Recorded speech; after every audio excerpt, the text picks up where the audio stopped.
Imagine waking one day to join the 850 million people worldwide and 37 million Americans living with kidney disease. As we speak, over 369 people in the United States will be diagnosed with kidney disease before the close of business today. In this video, we're diving into how you can take control of your kidney health. We'll cover the major risk factors for kidney disease and, most importantly, reveal a 7-step strategy to reduce your risk by a stunning 74%. What causes kidney disease, kidney damage, or kidney failure? The numbers tell the story. Diabetes is responsible for 47% of new kidney disease cases, and high blood pressure comes in second at 27%. Kidney disease is a serial silent killer. Can kidney disease be prevented? The answer is a resounding and powerful yes. The next question, and probably the weightiest, is, how do we achieve that? Think about what you tell your child to avoid getting a sunburn. I imagine you would advise them to wear sunscreen, stay in the shade, and wear a hat. How about when telling your child how to avoid getting a cold? That would go something like, you need to wash your hands, avoid close contact with sick people, and eat healthily. Are you seeing where we are going with this? To avoid a certain unwanted outcome, we are looking at the paths leading there and intentionally keeping off. The same applies to preventing kidney disease. It is simple. 1. You need to identify the leading risk factors. 2. Find ways of managing those risks. To prevent kidney disease,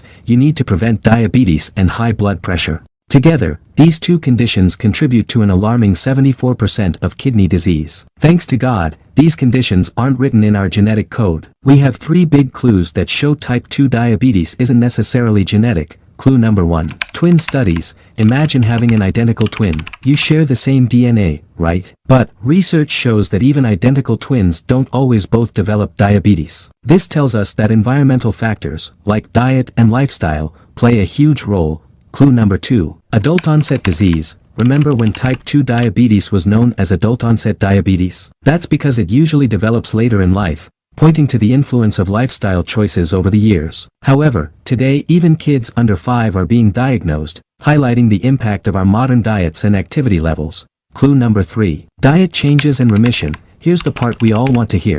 Studies show that changing your diet and lifestyle can lead to remission of type 2 diabetes. Yes, receiving a diagnosis of type 2 diabetes is not a hopeless life sentence. By adopting a low-carb diet, getting more exercise, and losing weight, many people have significantly lowered their blood sugar levels and even reversed the condition. These clues show that with the right choices, we have the power to manage and even prevent type 2 diabetes. Type 2 diabetes is largely a result of our lifestyle choices. And don't feel guilty. It's not your fault. That's a story for another day. The good news is that we can lower our risk of developing diabetes and high blood pressure. But to do that, we need to understand the basics. First things first, food is the main issue here. As Hippocrates wisely said, let food be thy medicine, or medicine will be thy food. Our modern diets are packed with carbohydrates. Think about it, cereals, bread, cakes, pies, pizzas, pasta, and rice, all these foods lead to high blood sugar levels.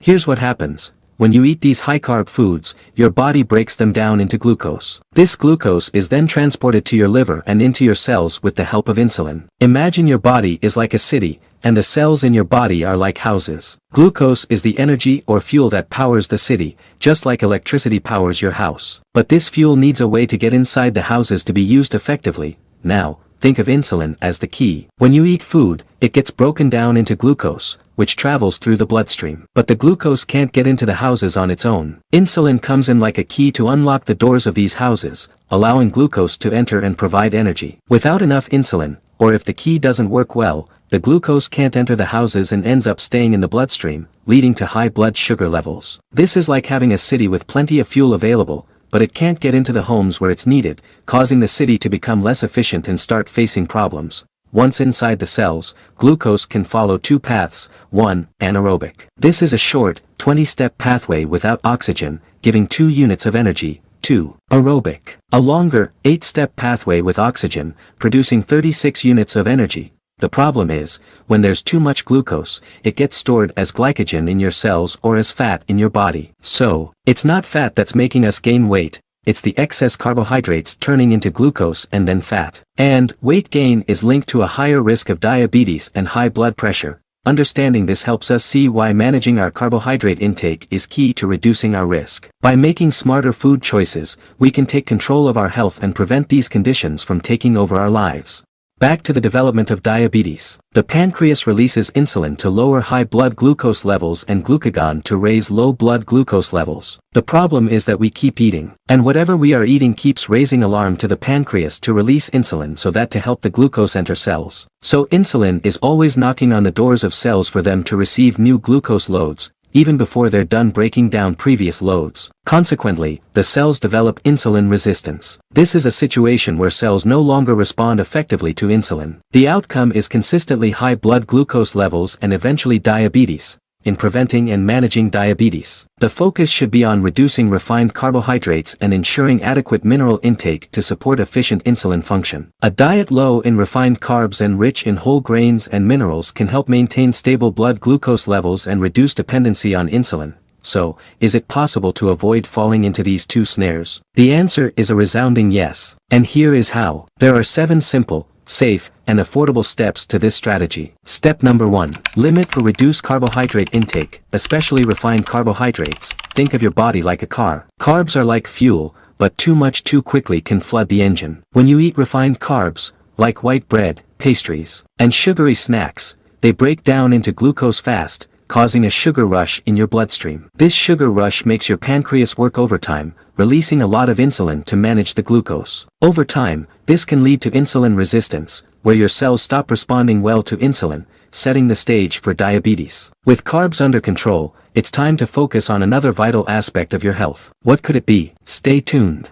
Step number 2. Choose foods with low glycemic index. Think of your body as a finely tuned machine. Low glycemic index, GI, foods are like high-performance fuel. They provide steady energy without the sharp spikes. Unlike high GI foods that cause quick blood sugar rushes, low GI foods, with a value of 55 or less, digest slowly in your system. This gradual release of glucose keeps your blood sugar stable and reduces the strain on your pancreas. There are 3 main reasons why you should opt for low GI foods. 1. Steady energy. Low GI foods give you sustained energy levels throughout the day, keeping you feeling balanced and focused. 2. Less insulin spikes. They require a lower insulin response compared to high GI foods, which helps prevent insulin resistance over time. 3. Better blood sugar control. By maintaining stable blood glucose levels, low GI foods support improved insulin sensitivity and overall health. Examples of low GI foods include whole grains, like oats, quinoa, and whole wheat bread. Legumes such as chickpeas,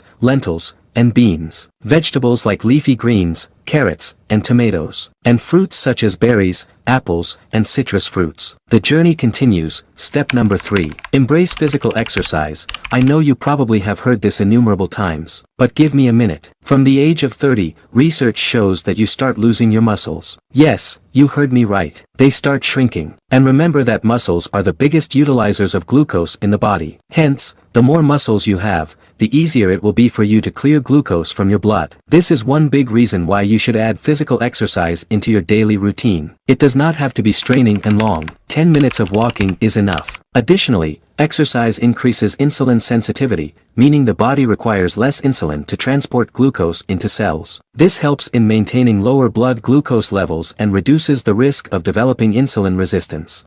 Staying hydrated is next on our list. Let's see how it can help you maintain balanced energy and better health. Step number 4. Stay hydrated. Adequate hydration is crucial for maintaining healthy blood circulation and kidney function, which play significant roles in glucose regulation. Water maintains adequate blood volume, ensuring efficient transport of glucose and insulin throughout the body. Also, proper hydration supports kidney function in filtering waste products, including excess glucose, from the bloodstream. Dehydration can strain the kidneys and impair their ability to regulate blood glucose levels. Furthermore, water is essential for cellular processes, including those involved in insulin sensitivity and glucose metabolism. It's generally recommended to drink about 8 glasses, 8 ounces each, of water per day, but individual needs may vary based on factors like activity level and climate. Step number 5. Manage stress. Chronic stress elevates cortisol levels, which can increase blood glucose levels and promote insulin resistance. Cortisol is part of the body's preparation for emergencies. Thus, it ensures you have enough glucose in the bloodstream to respond adequately to threats. The only problem is, you are not facing any threat. Hence, you need to embrace stress management techniques such as meditation,